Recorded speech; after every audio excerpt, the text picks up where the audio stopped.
Hey everyone, my name is Sara Harberson. I am America's college counselor. I want to make sure that I am streaming live on both of my Facebook pages. Yep, there we go. It's good to see all of you, and I hope you are all doing well. As always, I try to do one Facebook Live a month. I've been doing that for years, and they are all part of Sara Harberson on Facebook and also Admissions Revolution, so you can always go back and watch them. We cover all different types of college admissions questions. I answer questions about extracurricular activities and test scores and college lists and letters of recommendation and whether to apply early decision, early action, rolling admissions, regular decision. If there is a topic related to college admissions, I will know about it and I'll be able to answer your questions. I've been doing this a really long time. This is what I love to do. I love to be a part of the admissions process. I've been on every side of the desk of the process. So I started off as an admissions officer. Actually, even before that, I was a tour guide and intern in the admissions office where I went to college, but I started off professionally as an admissions officer. I was an associate dean of admissions. I was a dean of admissions. I have also worked within a high school setting as the director of college counseling. And I now run Application Nation, which is an online community for families who are going through the college admissions process. So I've seen this process from every different position. So why don't we get started and see what your questions are? I know a lot of you are trying to submit applications by November 1st. That's a big deadline in college admissions, but I know we always have some younger students who show up and their families. So I'm excited to see what is on your minds. Hi, Sarah. If I'm interested in applying for an early decision program, but not sure if I can afford it after admission, what should or can I do before applying?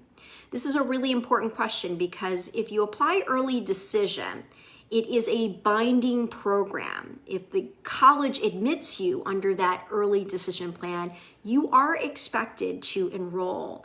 The one time when a student would be released from that binding agreement is if the financial aid does not work out. But it takes a lot to get to that point. So the family would have to submit additional forms and additional information and go back and forth with the admissions office and financial aid office. And if the financial aid office is not able to give the family a financial aid package that they can afford, at that point the student would be released from the binding agreement. But that can take several weeks, and sometimes you don't have a lot of time before those regular decision deadlines show up or come up on January 1st or thereafter. So the most important thing that you should be doing if you're applying for need-based financial aid and you're interested in an early decision program is to go on the college's admissions or financial aid website, and you will see what's called usually a net price calculator. There are a couple of other versions of that. Oh gosh, there's one that a professor at Wellesley and some students created that a number of colleges use as well. But you can basically input your financial information and you will usually get a fairly accurate sense of how much need-based financial aid you would get. And if the college offers merit scholarships, a lot of times they will also give you an indication of that if it's based purely on objective criteria like SAT scores, ACT scores, class rank, GPA. So I would definitely recommend doing that. In some cases, you could contact the financial aid office to get a little bit more information, but that net price calculator is super important, especially if you want to apply early decision, but you're also applying for need-based financial aid. Should my son submit a 4 on the AP World History exam and a 4 on the AP Language exam as a global studies major? Well, you have to remember with the AP scores, you can get 1, 2, 3, 4, or 5. 5 is the highest score that a student can get on the AP exam.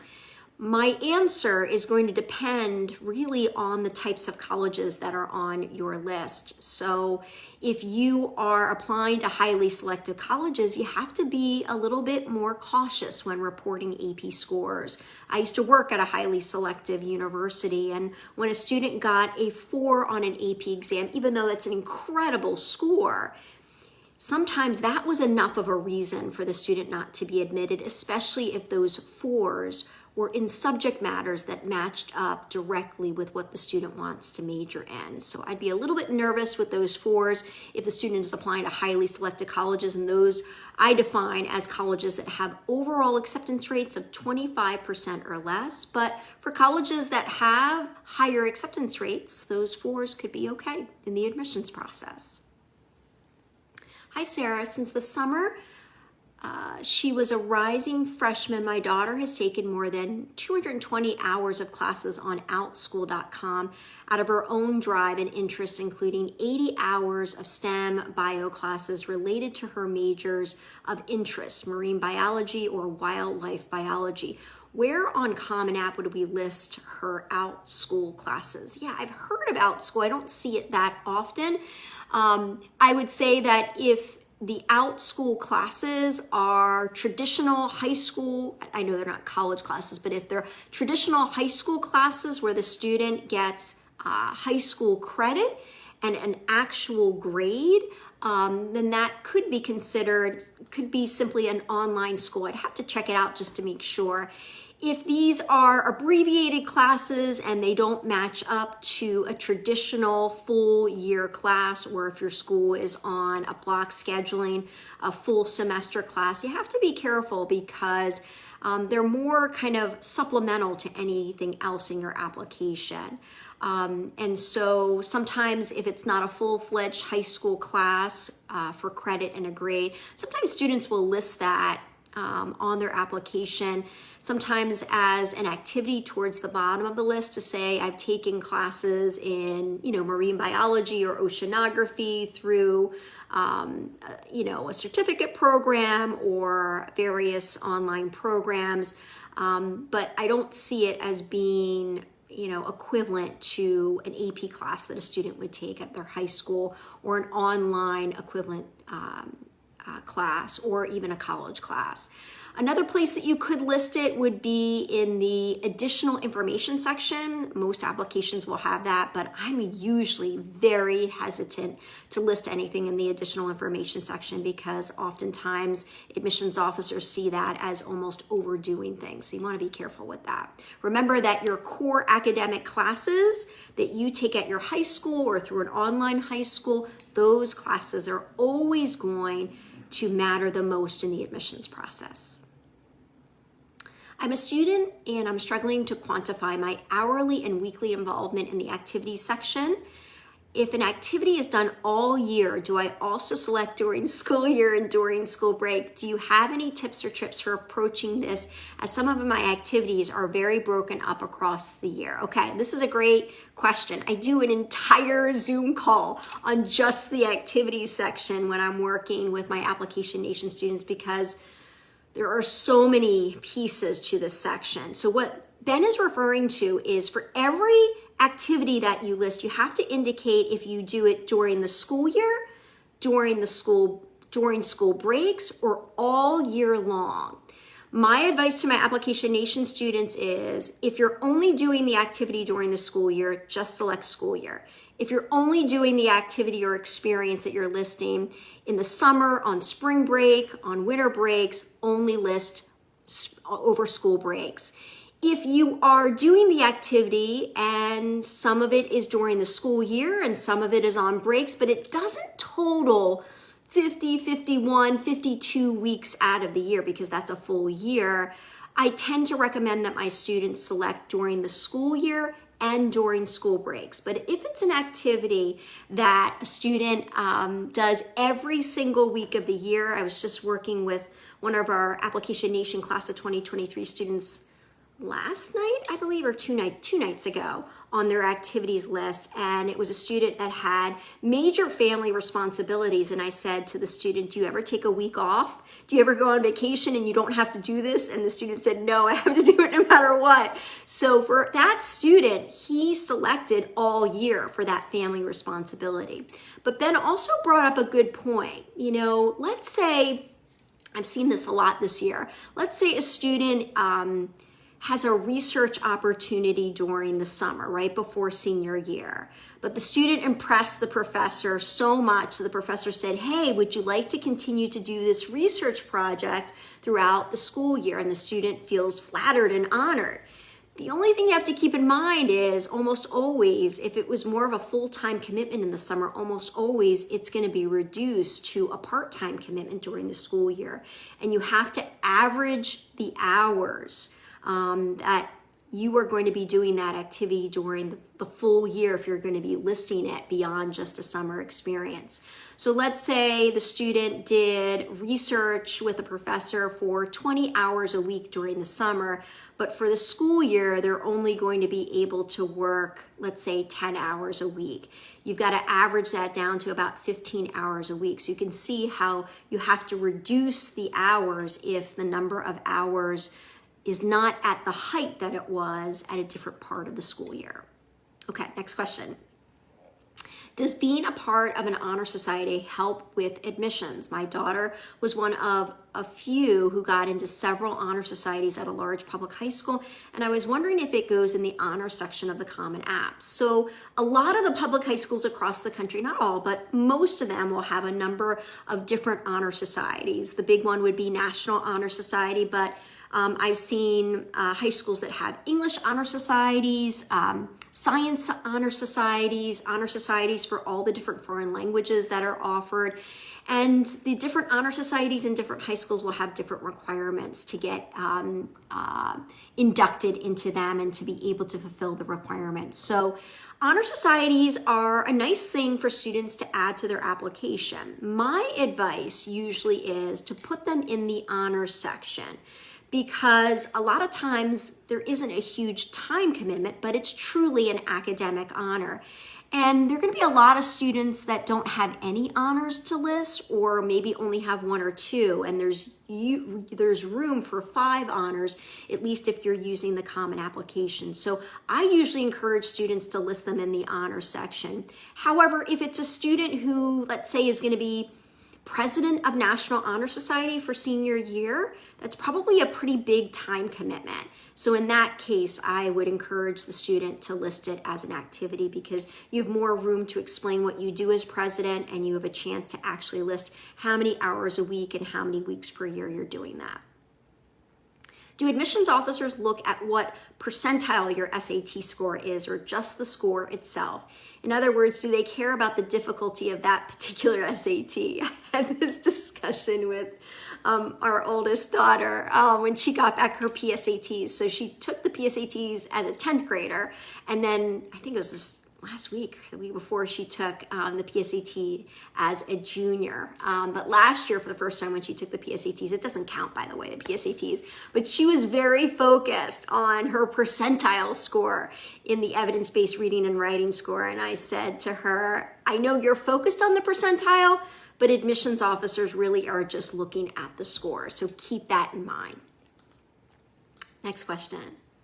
Where on Common App is it best to list Eagle Scout? I love those Eagle Scouts. I love those students who get the Gold Award. So it's so interesting how, as much as college admissions has changed and evolved, there are things that stay the same. And with Eagle Scout and Gold Award, those are usually, the highest award that you can get in scouting for Boy Scouts and Girl Scouts. So, and there's usually a very big project involved. And for especially some of those younger Boy Scouts and Girl Scouts, here's a little tip.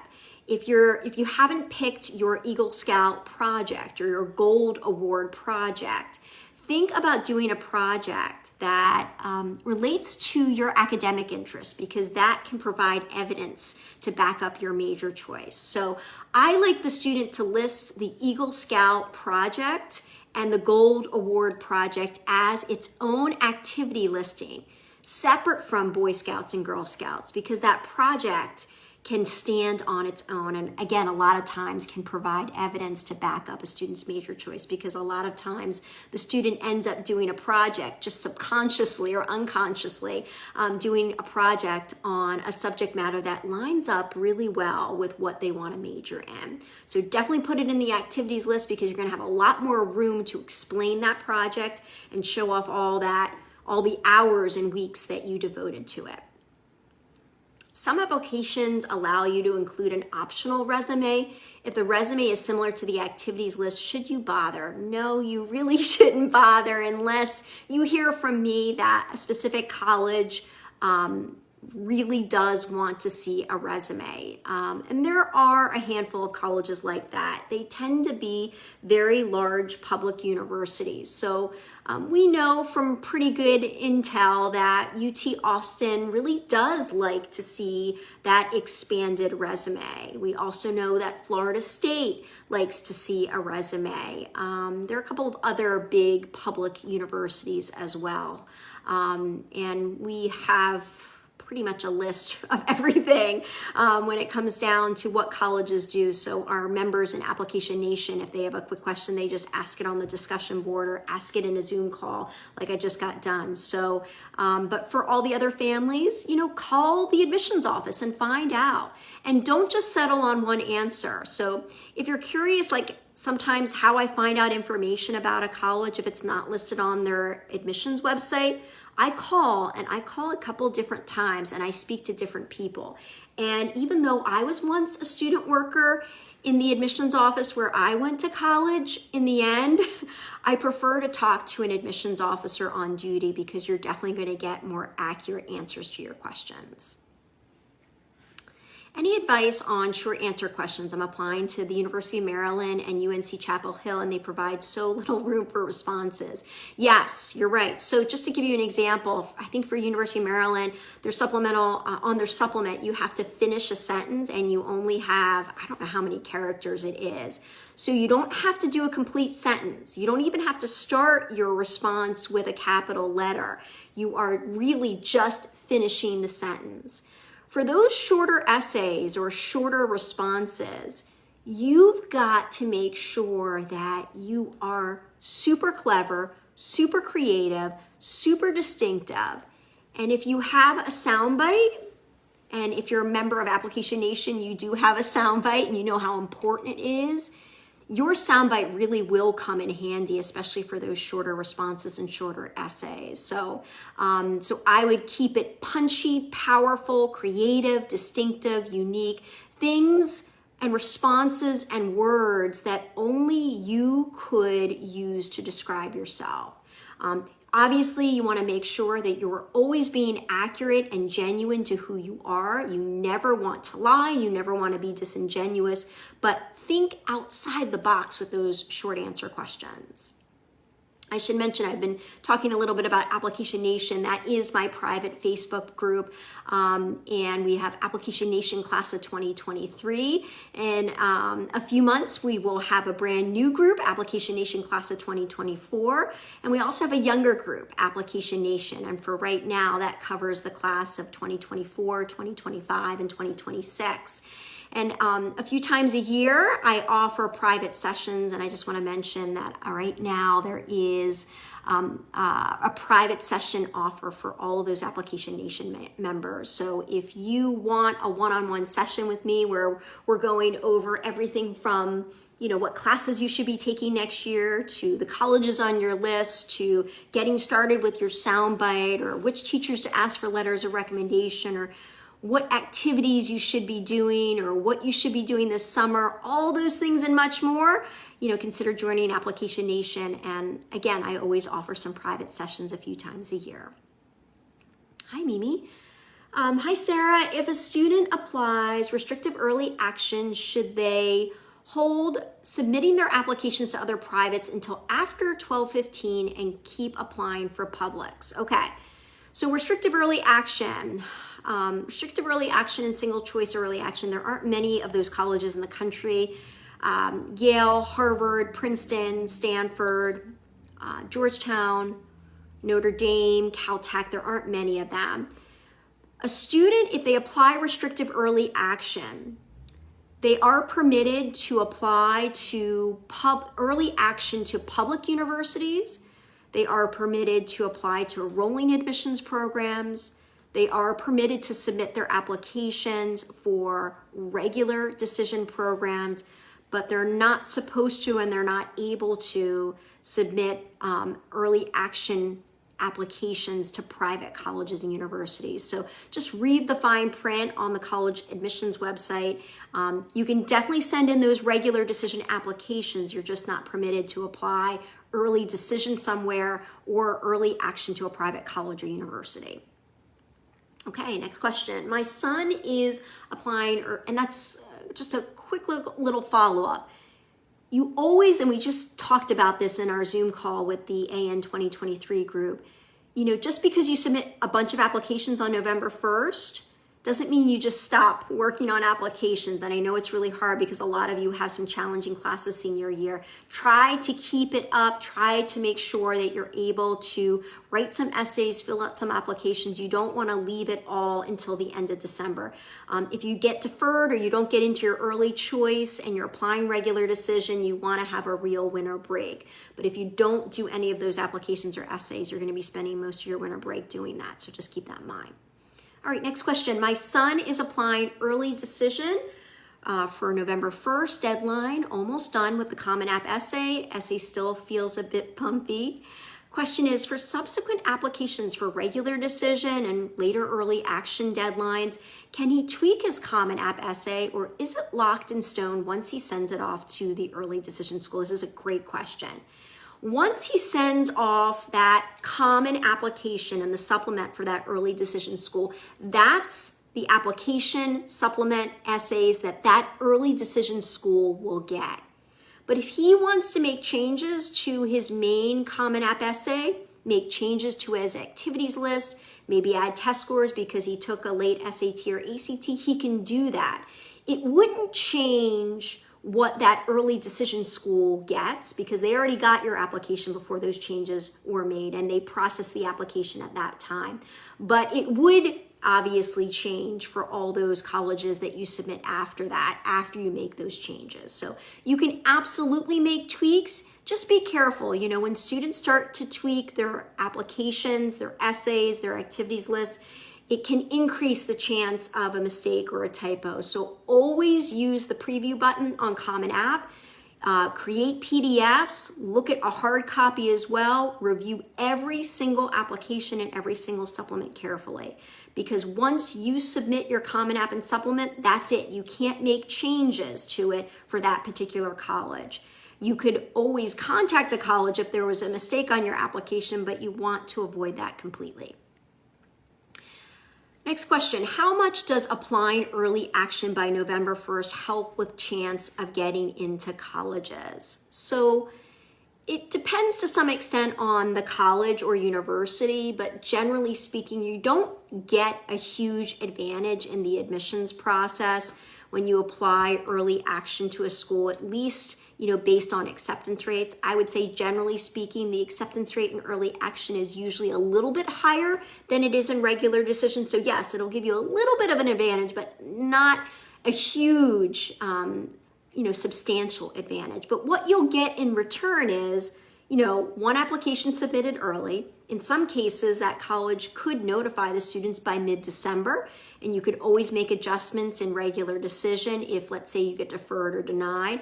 A lot of colleges, though, will release their early action decisions in the month of January, past the regular decision deadline. So for the most part, those deadlines would have passed. But again, at least you're finding out a decision sooner rather than later.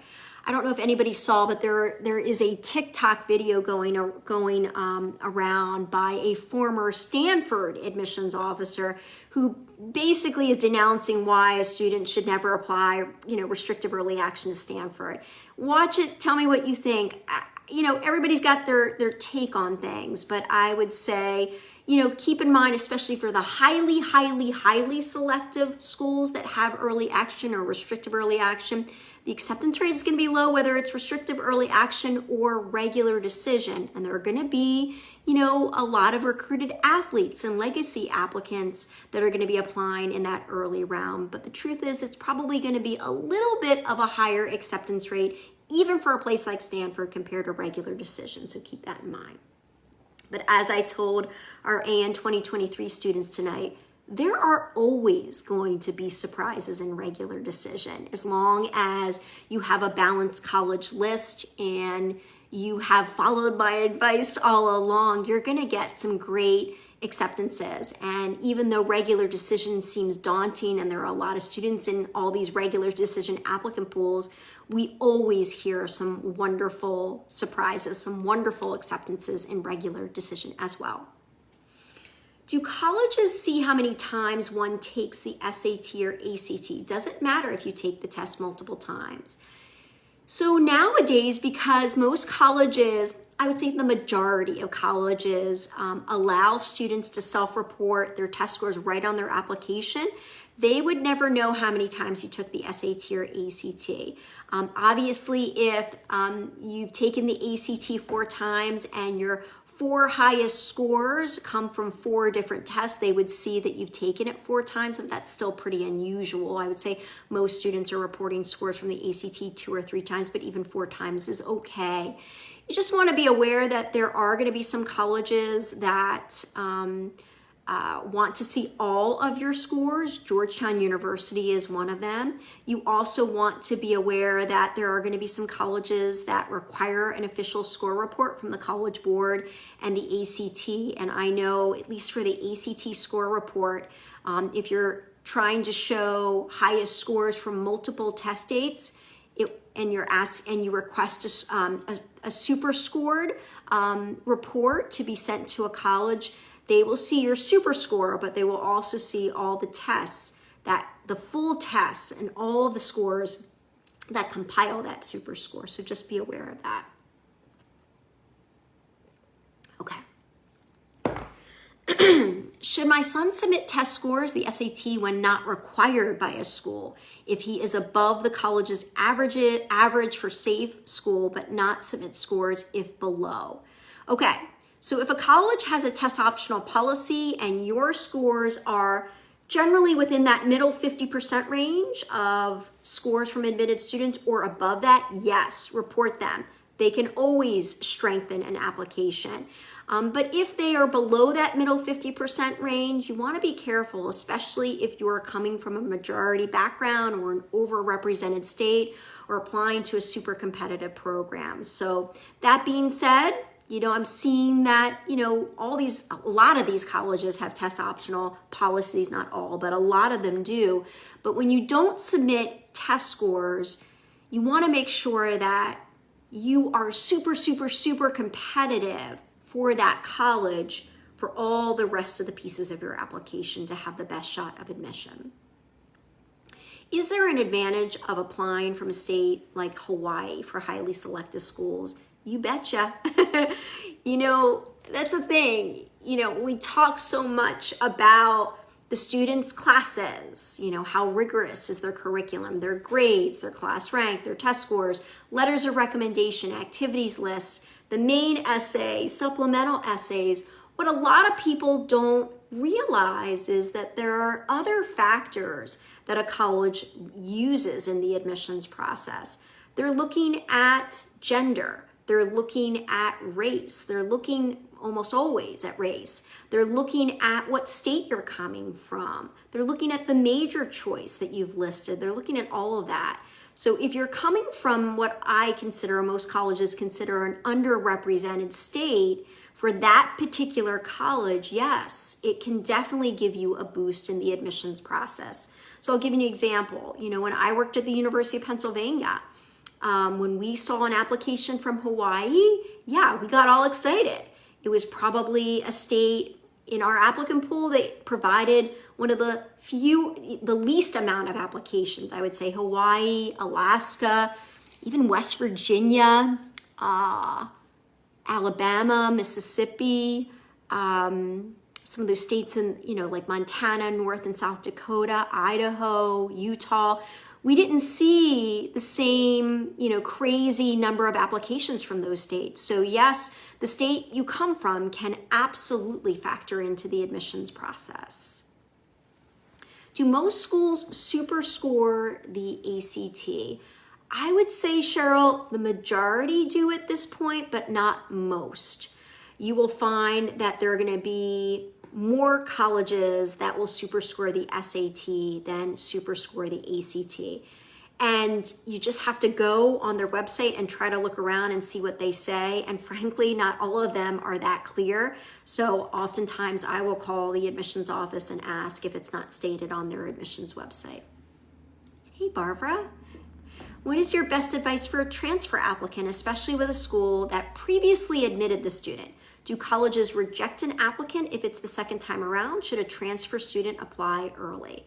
Okay, so the transfer admissions process is a little different than applying as a high school senior.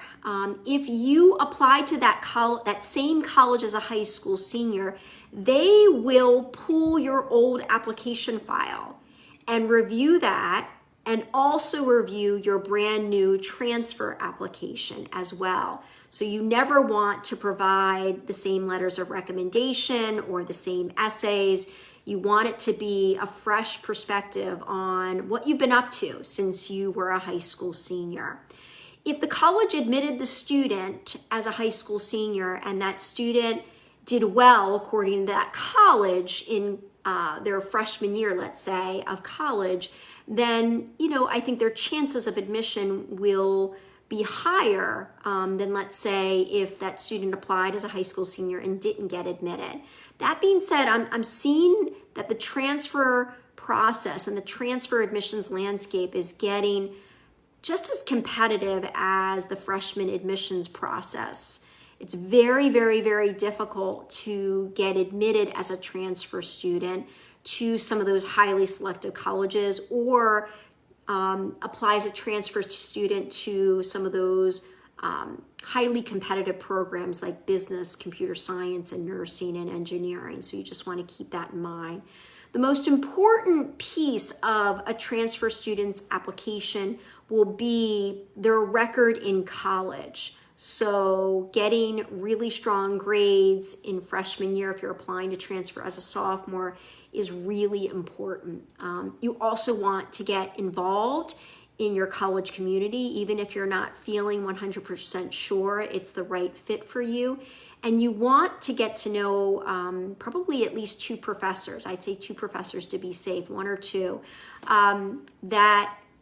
that knows you really well, that gave you a strong grade. And that can be tough for freshmen. A lot of times your classes are a lot bigger. You could be in a lecture class, but you want to try to get to know one or two of your professors, because then you can ask them for a letter of recommendation. Next question, your advice is so good. I'm so glad to be a part of AN 2025. Oh, that's so lovely to hear. Thank you for mentioning it. I love when I see AN families show up on Facebook Live and Instagram Live. I think they are the most loyal group. I feel like they put their trust in me so much. They're sharing so much. I'm giving them advice about every step of the process. And I just want them to know how much I appreciate them in return and really trust them as well. Last question.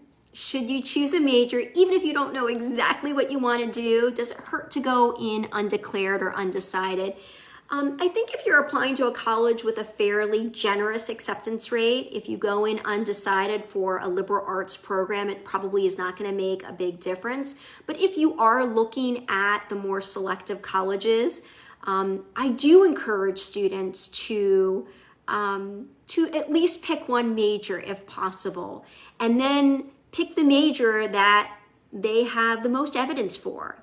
So for the classes that match up in high school, the classes that they do their best in, evidence in terms of your activities, maybe even one of your teachers is writing your letter of recommendation that the subject matter that the teacher had you in the class for matches up with what you want to major in.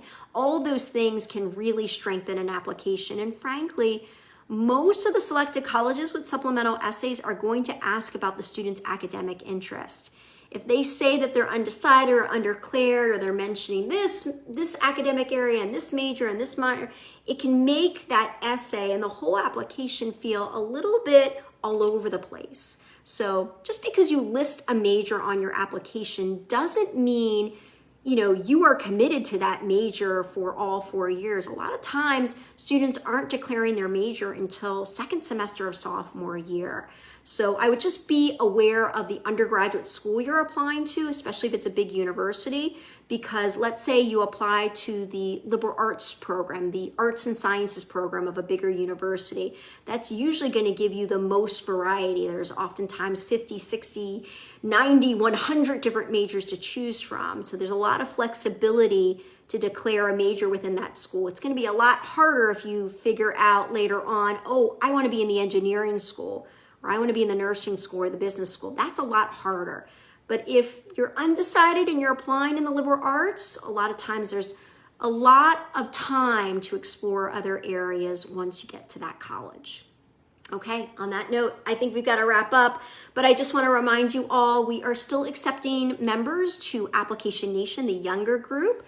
And right now I'm offering private sessions with families. They actually start next week. I got to get through November 1st, just like all the high school seniors.